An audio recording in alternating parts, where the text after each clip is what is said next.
Bo-Katan needs Din Djarin and he needs her. Before we begin, let me clarify that there will be plenty of spoilers for Chapter 18 of The Mandalorian, The Mines of Mandalore. Chapter 18 of The Mandalorian picks up where the last one left off. Din is on a quest to redeem himself, and the only way is to bathe in the springs found in the Mines of Mandalore while reciting the Creed. While on Mandalore, Din is captured by a very strange cyborg alien. It seems that this alien is a product of its environment, and I couldn't tell if he was trying to study Din or ready to cook him, perhaps both.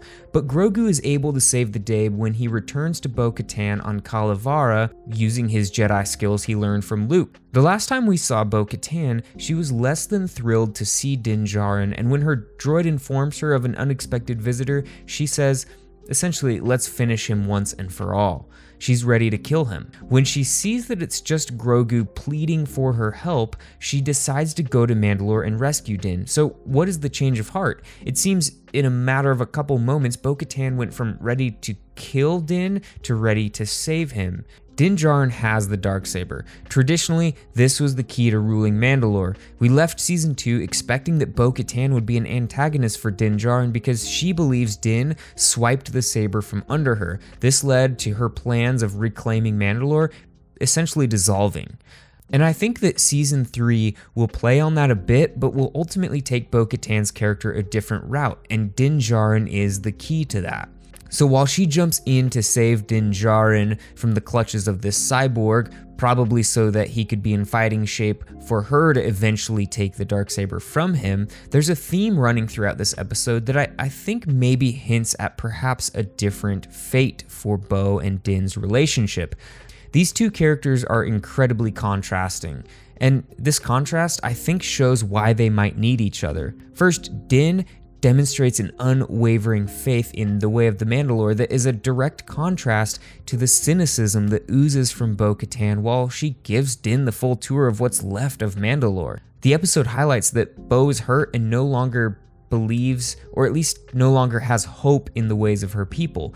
We know that she's never been as zealous as Din and the Children of the Watch, but she still has held on to many of the Mandalorian traditions, one of those being her belief in the Darksaber's ability to unite and rule her people. But where we've seen her at this point in Season 3 is that she's essentially abandoned all that her people believed in because that all failed her, and she has no hope for the future of Mandalore at this point. And that's even exemplified when she walks through the ruins of Mandalore and realizes that there is nothing left of Mandalore. Bo's character arc is really interesting so far. She's going through something that many go through in real life. Everything she has believed in when she was younger has seemingly failed her. She has nothing. She has no hope. But Din Djarin is rekindling that hope for her.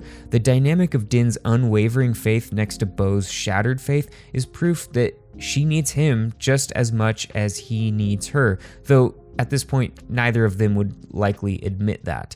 Din and Bo make it to the Mines of Mandalore, and Din wastes no time reciting the Creed and entering the waters to atone for his sins. When he is unexpectedly ripped underwater, Bo-Katan once again dives in to save him a second time.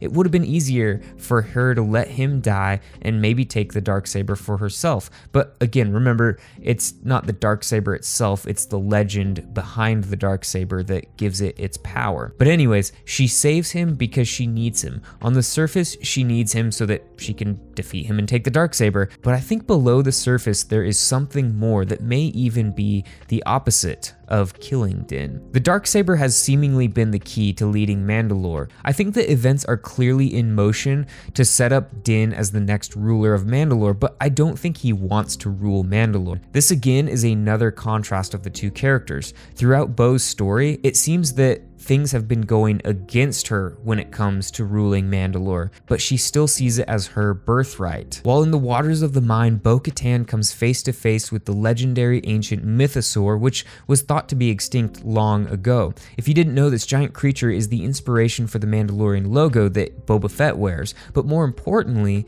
there was a legend around the mythosaur, perhaps stronger and more important than the Darksaber itself.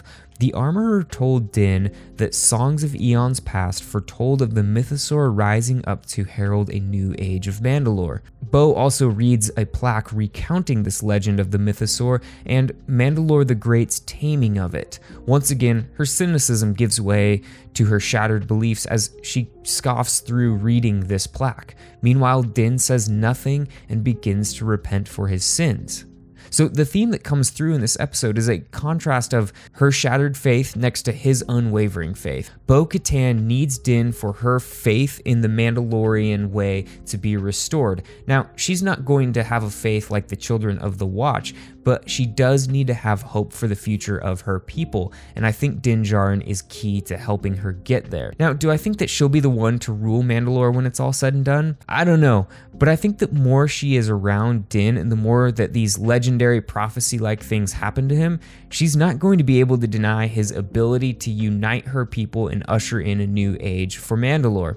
So hopefully, if her character progresses, she'll be able to lay her pride aside and perhaps maybe become Din's greatest champion in his path towards leadership that I still am not convinced he wants. At this point, I'm just speculating, but I could see a scenario even where it's Din who initially unites the Mandalorians, but he doesn't want to rule, so he gives that over to Bo-Katan, who's clearly chomping at the bit to do so. But I think this would develop over time. We still have so much of this show to go. We've learned that the show isn't even really half over.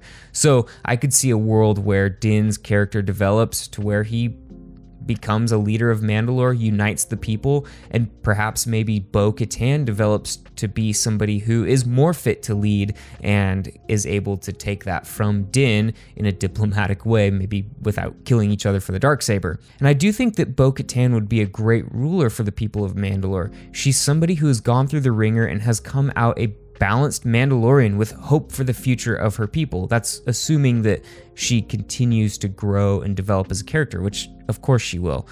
Din Djarin is the key to this character arc unfolding for Bo, though. While her motives in saving Din twice in Chapter 18 may be more Darksaber related, eventually I really do think that she will become one of Din's greatest champions, and this is what I believe Din needs from Bo-Katan. If Din is going to unite the Mandalorians and become the next leader of Mandalore, he's going to need the support of somebody like Bo-Katan in order for that to happen. But what do you think? What do you think of the contrast of these two characters? How do you think their relationship will develop throughout the show? And really, who do you think will end up leading Mandalore? Let me know in the comments below. If you haven't already, leave a like on your way out, and may the Force be with you.